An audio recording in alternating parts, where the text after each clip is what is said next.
Reconquista, how the Christian kingdoms took Spain from the Moors. The Reconquista, the reconquest of Spain, lasted 7 centuries, from the 8th century to the 15th century. During that time the Iberian Peninsula was liberated from Muslim rule. The Iberian Peninsula was invaded in the 8th century CE by the Muslim Umayyads. The Umayyad state, known as the Umayyad Caliphate, was based in Damascus. The Umayyads brought an army from North Africa and inflicted heavy defeats on the Visigoth regime in Iberia, at the Battle of Guadalete in 711. This victory opened the way for the armies of Islam to conquer the whole Iberian Peninsula.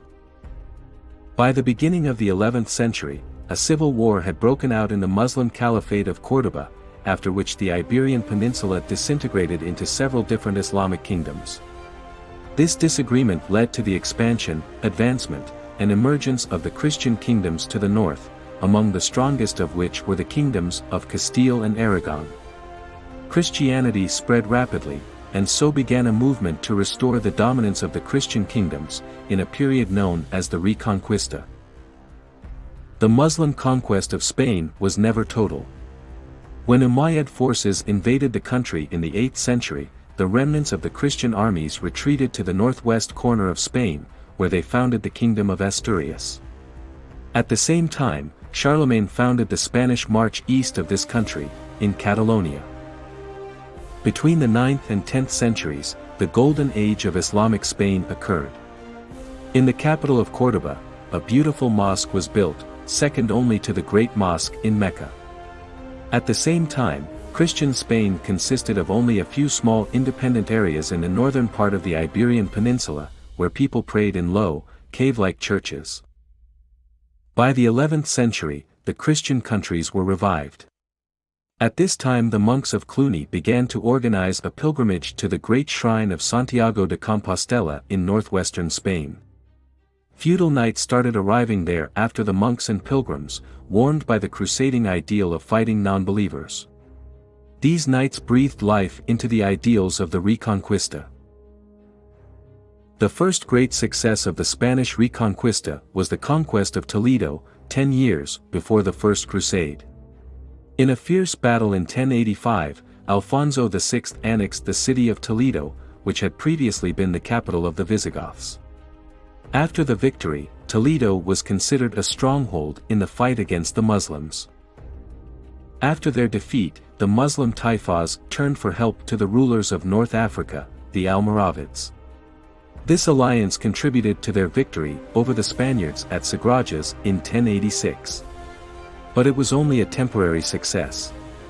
Soon, in 1094, thanks to the famous Spanish cavalryman Rodrigo Diaz de Vivar, better known as El Cid, the Castilians managed to capture Valencia. The Christians repeatedly repulsed the attacks of the Muslims, and they soon controlled Valencia and Toledo. In 1118 they also captured Zaragoza. Because of his overall importance to the Spanish Reconquista, El Cid has become one of the greatest heroes of Spanish history, and he was the main subject of many legends and romances sung by wandering singers. As the Reconquista took on the characteristics of a heroic struggle, the Christian part of the peninsula found the story of their struggle reflected in one of the best medieval epics of the period, the Song of El Cid. For Spaniards, El Cid embodied the ideal of chivalrous virtue and patriotism and was the greatest hero of the Reconquista period.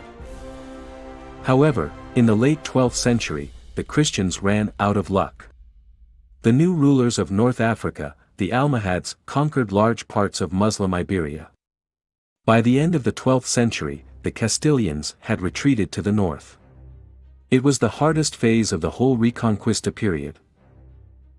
To defeat their enemy, the kings of Castile, Aragon, Leon, and Navarre created a union, and at the beginning of the 13th century, there was a new turning point in the Reconquista.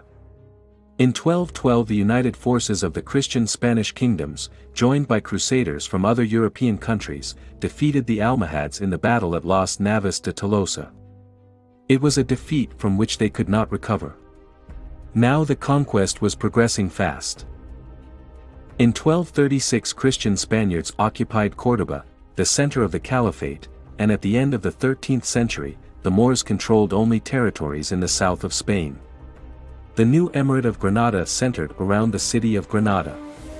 It was in this territory that Islamic Iberia held out for a very long time, until 1492.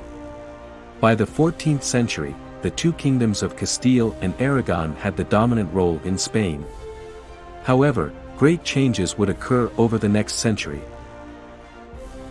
The Christian states that formed in the Iberian Peninsula were aristocratic monarchies. First, in Castile, the leaders of the council came from the highest secular and ecclesiastical authorities. Later, representatives of the ordinary peasantry were also invited to these meetings. There was a constant war between the kingdoms of Aragon and Castile. Both sides wanted to annex the other and thus unite the peninsula. In the middle of the 15th century, Aragon became a large maritime state. Although the trade interests of Catalonia played a crucial role in the rise of the Kingdom of Aragon, these conquests brought the greatest benefits to the Knights of Aragon. They occupied vast areas of Sicily and southern Italy, and they began to exploit the peasantry of those countries in the same way as they exploited peasants in Aragon. In the center of Spain, Castile covered 3/5 of the entire peninsula and played a major role in the Reconquista. With the death of King Martin I of Aragon in 1410, the kingdom was left without an heir. The Compromise of Caspe of 1412 led to the decision that the Trastamara dynasty of Castile should take over the rule of Aragon. At the end of the 15th century, the last phase of the unification took place. One of the most significant moments in the history of Spain was the unification of Aragon and Castile. In 1479 these kingdoms officially united under the reign of a married couple, King Ferdinand of Aragon and Queen Isabella of Castile. Their territories included most of the Iberian Peninsula, the Balearic Islands, Sardinia, Sicily, and southern Italy. The consequence of this unification was that Spain became one of the most powerful countries in Europe. The marriage between Isabella I of Trastamara and Ferdinand of Aragon was a political means of consolidating power and uniting the crown.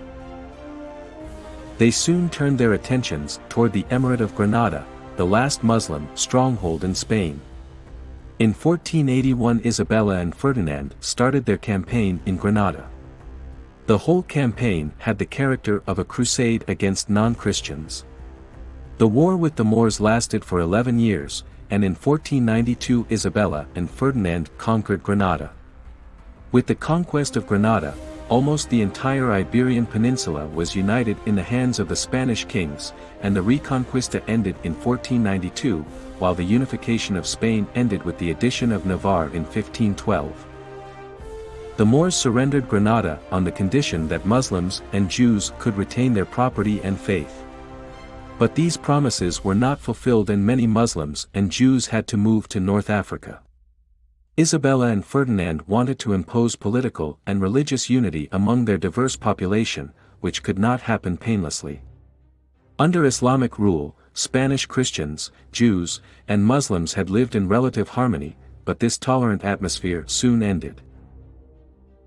With the help of the Inquisition, Jews and Muslims were severely punished for practicing their faith, most often by burning at the stake. At the head of the Inquisition was the fierce and ruthless Thomas of Torquemada, who took the title of Grand Inquisitor. For 10 years, while Torquemada was at the head of the Inquisition, thousands of people were burned at the stake, and more were tortured or held in prison. Spain gained its Catholic unity, but at a high price. More than 150,000 Muslims and Jews left Spain, and many of them were skilled, capable, and educated people who made significant contributions to the Spanish economy and culture. Of course, all of this would never have happened without the Reconquista.